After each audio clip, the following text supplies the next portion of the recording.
So, ayun guys, para sa aking hapunan, kakainin ko yung expired na tinapay. Ilang days na palang namang expired. July 14 siya. So, pwede pa yan. At papalaman na natin ng butter. Ayan ang ating hapunan, guys. So, kayo guys, anong hapunan nyo? Ito ang aking hapunan. Simpleng hapunan lang, guys. Parang ang agahan lang. Ayan. Kain tayo, guys. So, ayan guys, hapunan tayo guys, tinapay at kape guys, ang aking hapunan. Ayan, ang aking palaman ay butter. So, ano guys, ang inyong hapunan? Kain tayo.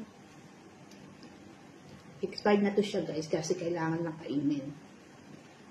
Baka pag pinaabot pa natin ang bukas, ang kulit ng tigyawat ko sa gitna pa mismo ng baba, tumubo para tuloy ang haba ng baba ko. Ang sakit. Kain.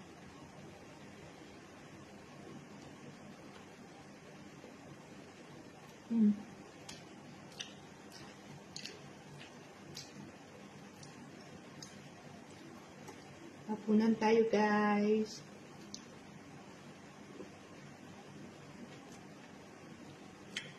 Bye-bye. Ini tuh pakai.